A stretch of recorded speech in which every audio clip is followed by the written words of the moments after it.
Bismillahirrahmanirrahim. Assalamualaikum warahmatullahi wabarakatuh.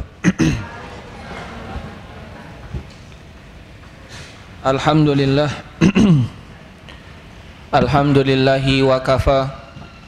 Assalatu wassalamu ala nabiyil mustafa wa ala alihi wa sahbihi wa man tabi'a hudahu ila yaumi yalqah. Asyhadu an la ilaha illallah wahdahu la syarikalah wa asyhadu anna Muhammadan abduhu wa rasuluh. Qala Allah Ta'ala, ya ayyuhalladzina amanu taqullaha haqqa tuqatih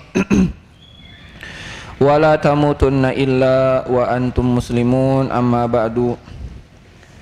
Fa ya ayyuhal hadirun, kaum muslimin wal muslimat, azani Allah wa iyyakum. Marilah kita terus panjatkan puja dan puji syukur kepada Allah Subhanahu wa Ta'ala atas segala limpahan nikmat yang Allah Subhanahu wa Ta'ala telah berikan kepada kita. Salawat dan salam kita panjatkan kepada Nabi kita, Nabi Muhammad sallallahu alaihi wasallam.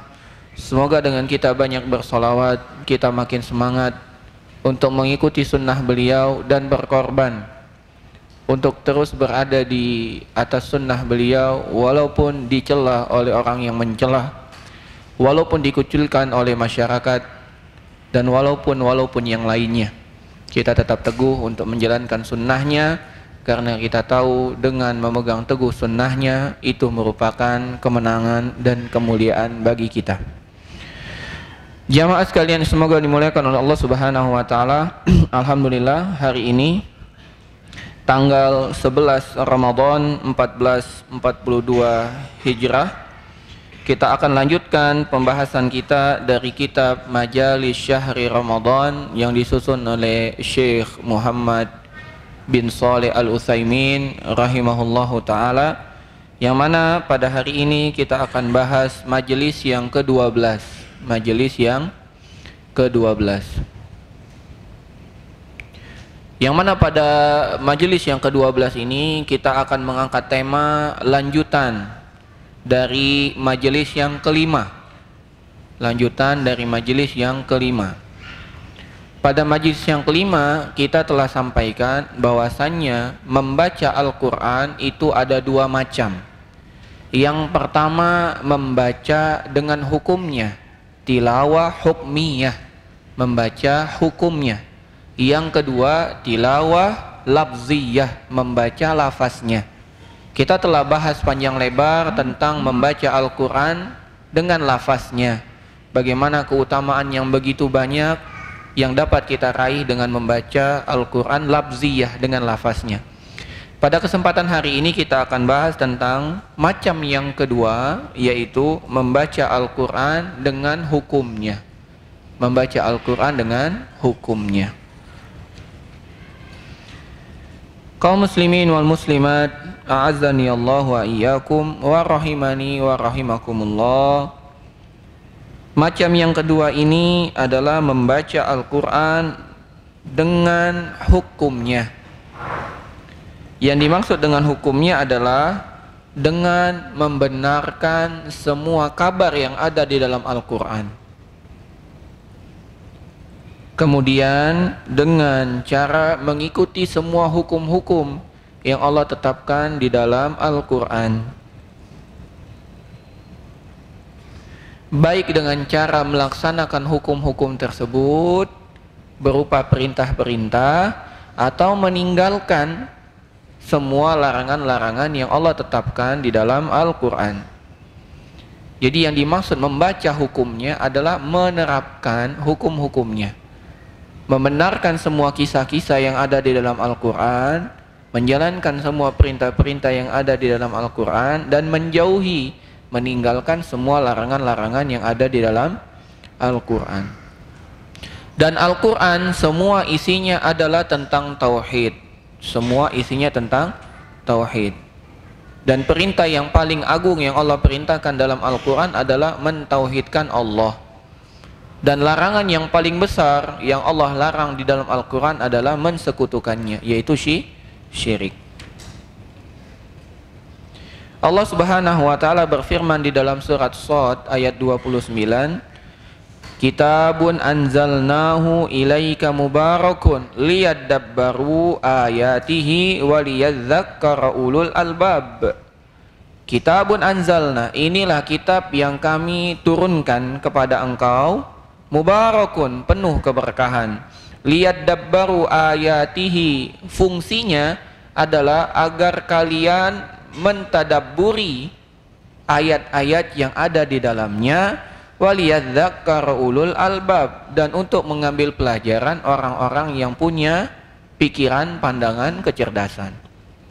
Inilah tujuan diturunkannya Al-Quran, untuk kita tadabburi, untuk kita cermati, untuk kita pahami, dan tentunya setelah itu kita amalkan. Oleh karena itu kita lihat praktek para salafus soleh dalam mengamalkan ayat ini. Mereka belajar Al-Quran bukan hanya menghafalnya, bukan hanya membacanya. Membaca dan menghafal itu sudah pasti, namun mereka juga mengamalkan apa yang ada di dalam ayat tersebut. Sebagaimana yang dikatakan oleh seorang sahabat, Utsman ibn Affan, dan juga Abdullah ibnu Mas'ud, yang diriwayatkan oleh murid beliau Abu Abdurrahman As-Sulami. Dia mengatakan, haddatsana alladzi kanu yuqri'una al-Qur'an, telah mengabarkan kepada kami, telah mengisahkan kepada kami orang-orang yang dulu mengajarkan kami Al-Qur'an. Utsman ibn Affan wa Abdullah ibn Mas'ud, yaitu Utsman bin Affan juga Abdullah ibnu Mas'ud, wa ghairuhuma, atau sahabat yang lain dari mereka. Apa yang mereka lakukan? Annahum kanu idza ta'allamu minan nabiyyi sallallahu alaihi wasallam asyra ayatin lam yatajawazuha hatta yata'allamuha wa ma fiha min ilmin wa amalin, wa qalu fata'allamna al-Qur'ana wal ilma wal amala jami'an. Kata sahabat yang mulia, dahulu mereka apabila, yaitu para sahabat, apabila belajar dari Nabi 10 ayat dari Al-Quran, mereka tidak boleh menambah, hanya 10 ayat saja, sampai mereka mempelajari ayat tersebut, kandungan ayat tersebut, memahami ilmu dan cara mengamalkannya. 10 ayat dipahami maknanya, menjadi ilmu dan cara bagaimana mengamalkannya. Qalu, dan mereka mengatakan, kami belajar Al-Quran bersama ilmu dan amal secara bersamaan. Kami belajar Al-Quran, Al-Quran ini sebagai ilmu dan juga sebagai amal bersamaan. Ini yang dimaksud dengan tilawah hukmiyah, membaca hukumnya. Dan ini merupakan macam dari membaca Al-Quran yang dengannya ditentukan apakah kita memperoleh kebahagiaan atau bahkan memperoleh kesengsaraan. Allah Subhanahu wa taala berfirman di dalam surat Toha ayat 127, ayat 123 sampai ayat 127, fa imma ya'tiyannakum minni hudan faman tabi'a hudaya fala yadhillu wa la yashqa. Maka apabila datang kepada kalian petunjuk, barang siapa yang mengikuti petunjukku, maka dia tidak akan tersesat dan tidak akan sengsara. Wa man a'rada an dzikri, namun sebaliknya apabila dia berpaling dari mengingatku, dari petunjuk tersebut, fa innalahu ma'isyatan donka, maka dia akan memperoleh kehidupan yang sempit, yang sulit. Wa nahsyuruhu yaumal qiyamati a'ma, dan kami akan membangkitkan dia di hari kiamat dalam kondisi buta.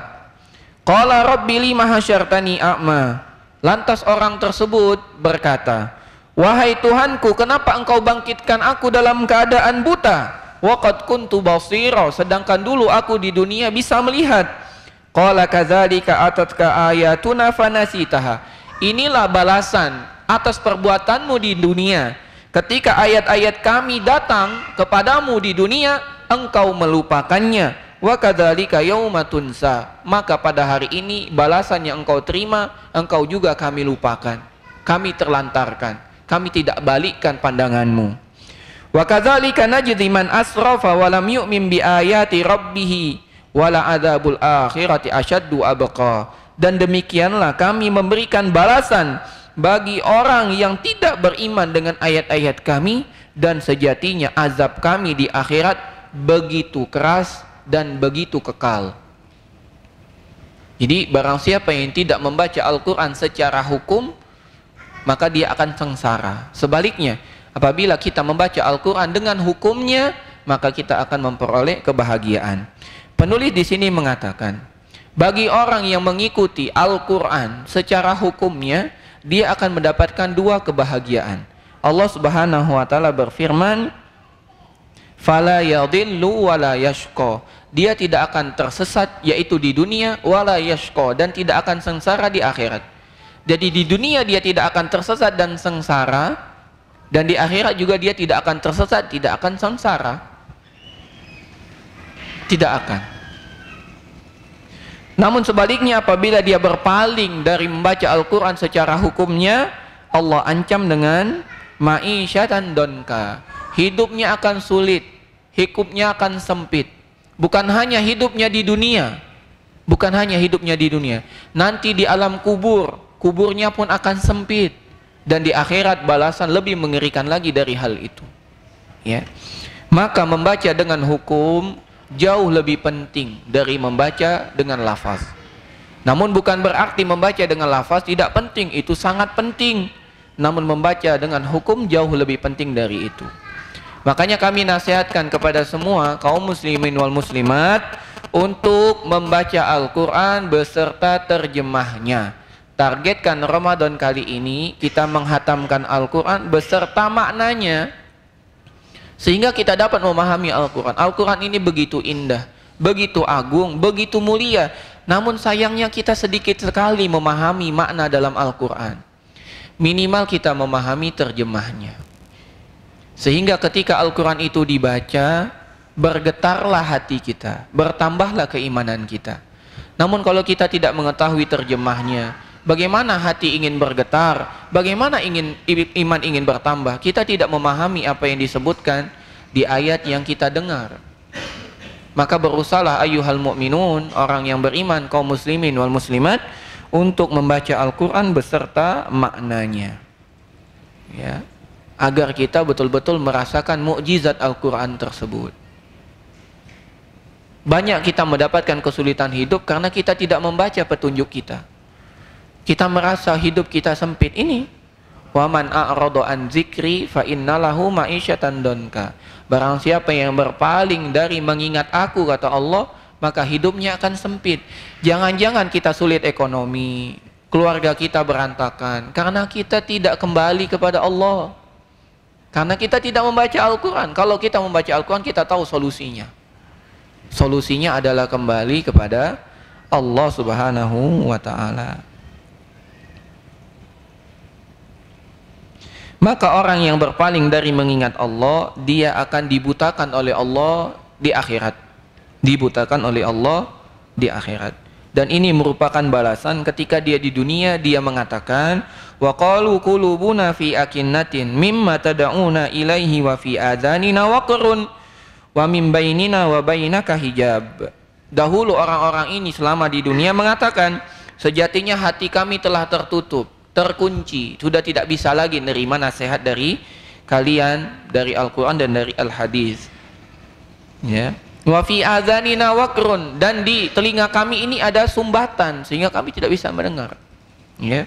Dan dia mengatakan, antara aku dan dirimu ada pembatas, maka urus saja dirimu. Nah, maka hati-hati ketika ada orang menasihati kita dengan membacakan ayat Al-Quran, membacakan hadis Nabi, kemudian kita berang, kemudian kita marah, kemudian kita tidak suka, kita menganggap ini ajaran baru, ini syariat baru. Kemudian kita katakan, sudah, urus saja dirimu, urus saja amalmu, amalku amalku, amalmu amalmu. Tidak, inilah ucapan ini yang nanti akan menyulitkan kita di hari kiamat. Kita katakan, hati saya sudah tertutup, saya tidak terima orang yang seperti kamu, berpakaian seperti ini, berpenampilan seperti ini, membawakan ayat Al-Quran, hadis terus. Mana perkataanmu yang engkau ucapkan Al-Quran, hadis, Al-Quran, hadis, Al-Quran, hadis? Mana ucapanmu? Saya tidak bisa terima. Ya, hati kami telah terkunci. Beginilah nenek moyang kami mengajarkan. Inilah adat istiadat kami. Inilah ajaran kakek kami. Inilah ajaran nenek kami. Kami tidak bisa meninggalkannya. Telinga kami tersumbat, sudah tidak bisa mendengar apa yang engkau ucapkan. Kita ada pembatas, kita tidak bisa bersatu. Ya, sudah, jangan sholat di masjid kami, sholat jauh-jauh sana, bikin sholat sendiri, masjid sendiri. Ini jawaban yang seperti ini akan menyulitkan kita sendiri di akhirat. Allah akan butakan mata kita di akhirat. Maka jangan pernah menutup hati kita dari petunjuk Allah. Jangan pernah tutup telinga kita dari mendengar nasihat. Terima. Dan nasihat itu pedas. Nasihat itu pedas. Dan tanda nasihat itu pedas, nasihat itu kena di hati. Kalau nasihat tidak kena di hati, telinga tidak pedas. Dan jangan juga ketika orang menasihati kita, tiba-tiba sudah kita berkelahi saja. Kalau tidak setuju sudah kita berantem saja, berkelahi saja. Tidak. Nasihat itu diusahakan diterima. Kalau memang berat untuk diterima, minimal kita menahan diri untuk tetap diam. Karena nasihat itu bagaikan obat. Obat itu pahit, Pak. Pahit. Dan obat itu tidak langsung bekerja. Kadang butuh waktu. Maka orang yang menasihati bersabar, orang yang dinasihati juga bersabar. Ya. Tapi yang penting jangan pernah kita tutup diri kita dari mendengar petunjuk. Takutnya nanti kita dibangkitkan di hari kiamat dalam kondisi buta. Ya. Dan ini merupakan balasan yang setimpal, jazaa'u wifaqa, balasan yang setimpal. Ketika dia melupakan Allah melupakan Al-Qur'an, melupakan syariat Allah di dunia, Allah ganjar dengan kebutaan di akhirat. Ya. Wa man jaa'a bis-sayyi'ati fala yujzal ladzina amilu as-sayyi'at illa ma kanu ya'malun. Dan barang siapa yang melakukan perbuatan kejelekan, maka dia tidak akan diganjar kecuali atas kejelekan yang telah mereka lakukan. Ya. Dan dalam sebuah hadis dalam Sahih Bukhari, Nabi SAW pernah berkisah. Jadi kebiasaan Nabi itu setelah sholat subuh bertanya kepada para sahabat, siapa di antara kalian yang tadi malam bermimpi? Maka kata para sahabat, tidak ada ya Rasulullah. Kalau ada mereka bercerita. Dan Rasul mendoakan kebaikan dari cerita tersebut. Lantas suatu hari Nabi bertanya, siapa yang tadi malam bermimpi? Kata para sahabat, tidak ada. Kata Nabi SAW, tapi aku tadi malam bermimpi. Tadi malam aku melihat dua lelaki mendatangiku. Ya. Kemudian mengajakku pergi. Sampailah kami ke tempat di mana ada seseorang yang sedang bersandar, tiduran sambil bersandar, ya, sandaran, bertelekan, ya. Satu lagi ada di atasnya sambil memegang batu besar. Kemudian orang yang berdiri ini memegang batu besar ini tiba-tiba menghempaskan batu itu ke kepala orang yang ada di bawahnya yang sedang bersandar. Sampai hancur leburlah kepala orang tersebut. Hancur lebur. Kemudian orang tersebut mengambil batu itu lagi dan kembali ke posisinya. Ketika dia kembali ke posisinya, ternyata kepala tersebut telah kembali seperti biasa, utuh lagi. Kemudian dilemparkan lagi batu tersebut kepada kepala itu, hancur lebur lagi. Dan demikian seterusnya. Sampai Nabi SAW mengatakan, Subhanallah, Mahadha, Subhanallah, Maha Suci Allah, ada apa dengan orang ini? Apa yang dilakukan oleh orang ini? Maka dikatakan kepada Rasul SAW, adapun orang ini adalah orang yang diberikan Al-Quran. Diberikan Al-Quran. Namun sayangnya dia meninggalkan Al-Quran tersebut, tidak mengamalkannya, bahkan dia meninggalkan sholat fardu. Nah, wa yanamu an sholatil maktubah, dia meninggalkan sholat fardu. Ini ancaman. Jadi orang bisa saja menghafal Al-Quran, suara bagus dan lain sebagainya. Namun bisa jadi Quran itu menjadi musuh bagi dia. Menjadi musuh baginya. Baru kemarin kami dapat sharean video. Ada seorang yang disebut kiai, Pak Ustadz, ajengan, Gus dan lain sebagainya dari sebutan-sebutan seorang alim, tapi ternyata dia melecehkan Al-Quran. Dia membaca surat Al-Haqqah tapi dengan nada melecehkan. Dan ketika orang mendengar bacaannya semua tertawa karena lucu. Dia ulangi lagi membaca. Ketika dia membaca, orang memberikan uang, disawer. Orang ini kita khawatirkan masuk ke dalam kisah yang mengerikan ini. Al-Quran bukan menjadi petunjuk bagi dirinya, namun malah dia gunakan untuk bermain, untuk membuat manusia tertawa. Padahal yang dibaca adalah ayat hari kiamat, Al-Haqqah. Nah, demikian juga Nabi SAW mengatakan nanti di hari kiamat Allah Subhanahu wa Ta'ala menjadikan Al-Quran seperti paras seorang lelaki. Kemudian orang yang menghafal Al-Quran tersebut juga dibuat seperti lelaki. Memang dia manusia. Al-Quran dibuat seperti manusia bertemu dengan yang menghafalnya. Lantas Al-Quran itu berkata kepada Allah Subhanahu wa Ta'ala, "Ya Tuhanku, Engkau telah menjadikannya memegangku, menghafalku. Namun dia adalah sejelek-jelek orang yang memegangku, orang yang menghafalku. Dia selalu melanggar batasan-batasan yang ada pada diriku. Dia selalu menyepelekan kewajiban-kewajiban yang ada pada diriku. Bahkan dia melakukan maksiat-maksiat yang aku telah larang yang ada pada diriku, yaitu Al-Quran. Dia meninggalkan ketaatan kepadaku." Dan sampai Al-Quran itu menjelaskan segala sesuatu tentang diri orang tersebut, maka Allah Subhanahu wa Ta'ala mengatakan, "Kalau begitu aku serahkan kepadamu, silakan engkau mau apakan orang ini." Maka orang tersebut pun diseret, bahkan dia diseret di atas wajahnya sampai dimasukkan ke dalam neraka jahanam. Maka wahai kaum muslimin, Al-Quran ini bisa menjadi dua, sebagaimana yang tadi disampaikan oleh khatib, hujjatun laka au alaik. Al-Quran itu bisa menjadi penolong, bisa sebaliknya bisa menjadi musuh. Kapan Al-Quran bisa menjadi penolong?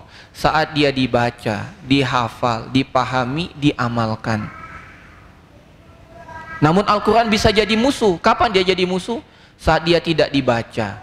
Andai pun dibaca tidak dihafal, andai pun dihafal tidak dipahami, andai pun dipahami tidak diamalkan. Maka hati-hati. Kita berharap Al-Quran bisa menjadi penolong, namun nanti di hari kiamat tiba-tiba Al-Quran menjadi musuh kita. Bagaimana kondisi kita apabila orang yang kita harapkan kebaikannya tiba-tiba menyerang kita? Maka jangan jadikan Al-Quran sebagai musuh kita di dunia dengan cara menelantarkannya. Bacalah Al-Quran baik lafaz maupun hukum. Kita usahakan semaksimal mungkin memahami maknanya dan mengamalkan isi yang ada di dalam Al-Quran tersebut. Nah, Syekh mengatakan di sini, ya, faya mangkan Al-Qur'anu khosmuhu, wahai bagaimana apabila Al-Quran menjadi musuh bagi dirimu, kaifa tarju man ja'altahu khosmaka syafa'ah, bagaimana mungkin engkau berharap pertolongan dari orang yang engkau jadikan musuh selama di dunia. Wailun liman syufa'uhu khusama'uhu, maka celakalah bagi orang penolongnya yang ia telah jadikan musuh selama di dunia. Nah, kemudian di sini ada adab yang diajarkan oleh sahabat Abdullah ibnu Mas'udin radhiyallahu taala anhu. Beliau mengatakan, yanbaghi liqari'il Qur'an, sudah sepatutnya bagi orang yang membaca Al-Quran, ya, untuk selalu menghidupkan malam di saat manusia itu tidur, yaitu dia dengan membaca Al-Quran. Naam. Kemudian wabin nahari idzan nasu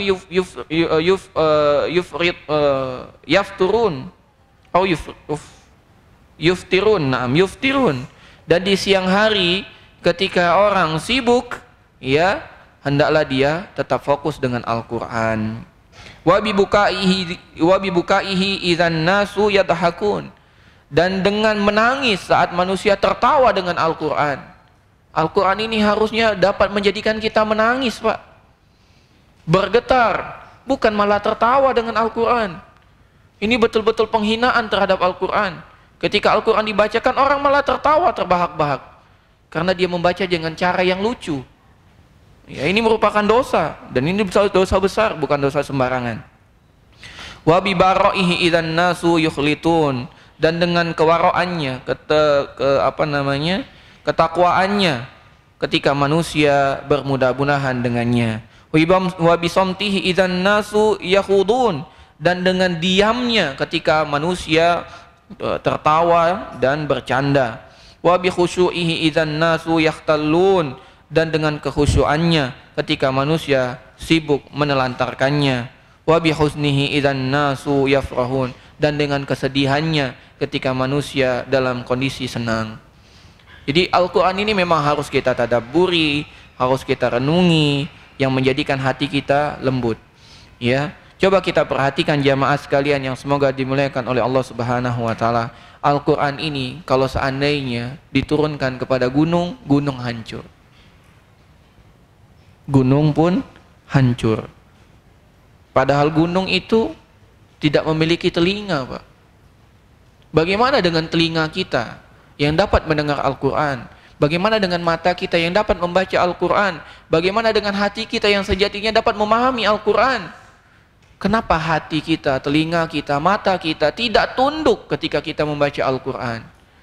Gunung saja bisa hancur lebur karena takut dengan ayat-ayat yang ada di dalam Al-Qur'an. Makanya Nabi kita Muhammad SAW mengatakan, "Lau ta'lamuna ma a'lamu la dhahiktum qalila wa la bakaitum katsira." Kalau seandainya kalian tahu apa yang aku tahu, pasti kalian akan sedikit tertawa dan akan banyak menangis. Di Al-Qur'an ini adalah tempat yang paling tepat agar kita mudah menangis, bukan malah sebaliknya kita tertawa terbahak-bahak dengan Al-Qur'an. Maka berhentilah menggunakan Al-Qur'an sebagai bahan candaan. Itu merupakan dosa besar dan dapat mengantarkan kepada kekufuran.